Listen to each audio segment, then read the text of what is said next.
Bouh! Et joyeux Halloween en retard. Aujourd'hui, on va parler du poids. Pas de celui que je soulève dans mes séances de musculation. Ça, vous pouvez le voir sur Instagram, qui d'ailleurs est en description. Non. Aujourd'hui, on va bien parler de notre poids, notre masse corporelle, combien on pèse, et surtout, toutes les notions autour de ce sujet-là. Avant de commencer, il faut déjà se peser. Logique. Pour ça, on a tous un objet magique chez nous, une balance. Mais se peser, c'est bien, mais bien se peser, c'est mieux. Pour ça, il faut respecter certaines conditions pour avoir des mesures les plus précises possibles. La première condition, c'est la tenue. On se met soit en sous-vêtements, soit complètement nu, ça évitera d'avoir quelques centaines de grammes en trop sur nous. La deuxième condition, c'est le moment où il faut se peser. On le fait en général à jeun. C'est souvent le matin avant le petit déjeuner. Et il ne faut pas oublier de passer par la case toilette avant. Ça permettra d'évacuer les repas de la veille.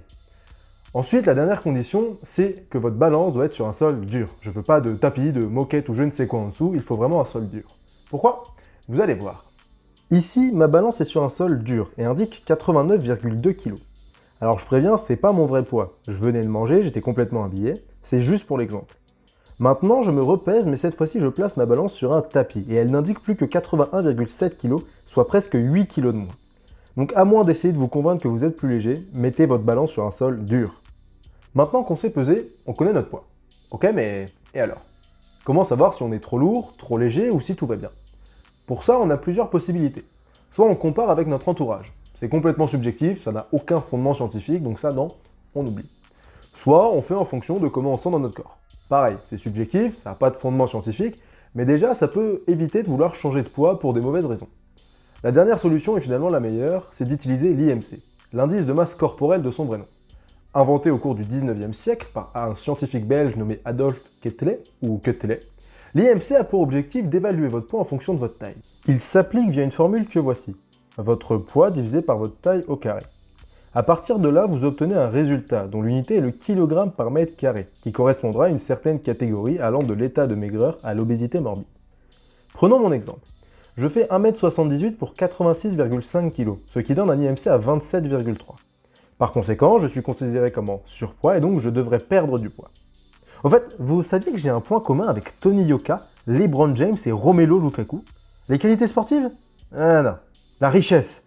Non plus. Le surpoids ? Exact. Effectivement, chacun d'entre eux ont un IMC de plus de 25, qui les fait rentrer dans la catégorie du surpoids. Plus sérieusement, on est tous d'accord pour dire qu'aucun de ces trois-là n'est concerné par le surpoids. Et c'est également mon cas. En fait, le problème de l'IMC, c'est qu'il ne fonctionne pas sur les sportifs, qu'ils soient professionnels ou même amateurs. Et ce pour une raison, la mesure du poids. On l'a dit tout à l'heure, lorsqu'on se pèse, on n'obtient qu'un chiffre. Sauf que le problème, c'est que notre masse corporelle peut être divisée en deux grandes catégories. La masse maigre, qui représente la somme de la masse de tous les composants de notre corps, que ce soit nos muscles, nos organes, nos os et j'en passe. Mais à l'exception d'une seule chose, la masse grasse, qui représente à elle seule la deuxième catégorie. La balance ne faisant pas la différence entre ces deux masses. Que vous soyez gras ou musclé, vous aurez le même poids et donc le même IMC.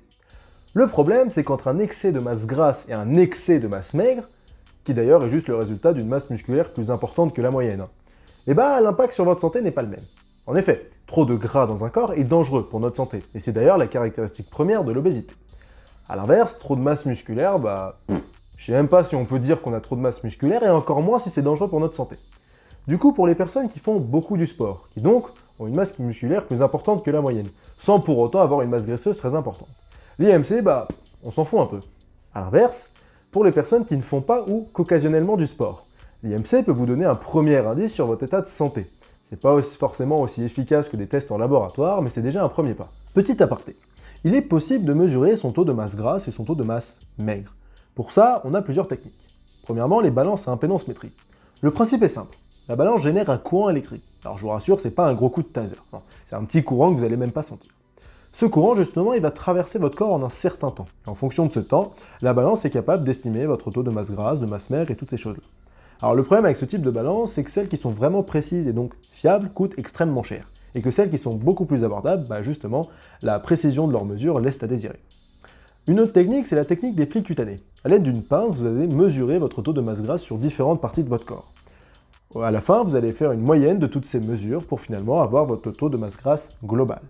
Ici, le problème, c'est qu'étant donné que c'est des mesures manuelles, il y a une certaine incertitude, et du coup, il y a un manque de précision. Alors, il existe bien d'autres techniques, bien évidemment, mais on va pas s'attarder plus sur le sujet. On a parlé du poids et de comment le comprendre. Maintenant, on va voir comment il évolue. Dans la théorie, rien de compliqué.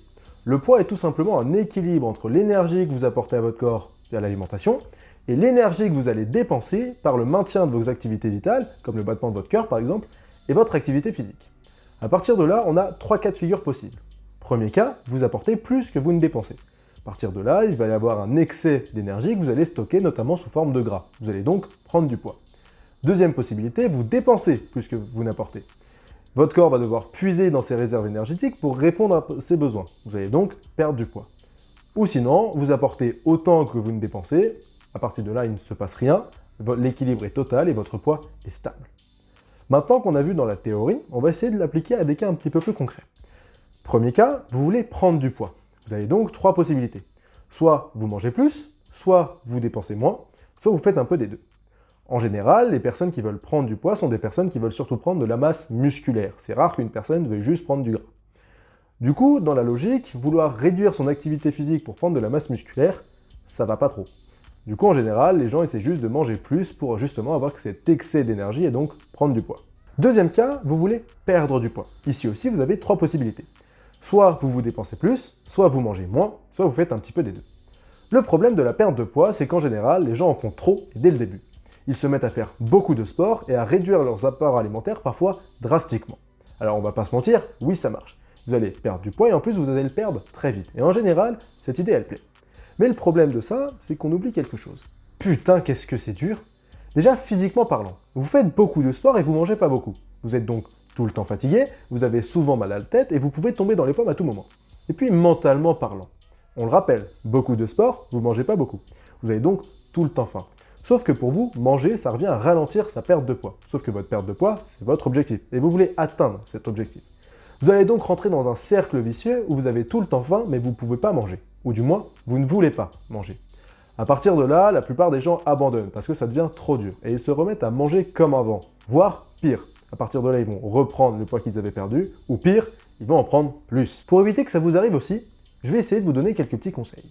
Déjà, pour augmenter son activité physique, il n'est pas obligatoire de faire du sport. Non. Il suffit juste d'être un petit peu plus actif dans sa journée. Par exemple, favoriser les transports à pied ou en vélo, lorsque c'est possible, à la place d'utiliser la voiture ou les transports. Ou sinon, essayez juste d'éviter de rester assis ou allongé trop longtemps. Pour votre apport énergétique, vous avez 2 grandes possibilités. Soit vous diminuez les quantités que vous mangez, ou sinon, vous limitez la consommation des produits riches en énergie. Je fais bien évidemment référence aux produits gras et sucrés dont vous entendez toujours parler et que vous connaissez. Par contre, vous m'avez bien entendu, j'ai dit limiter, pas arrêter.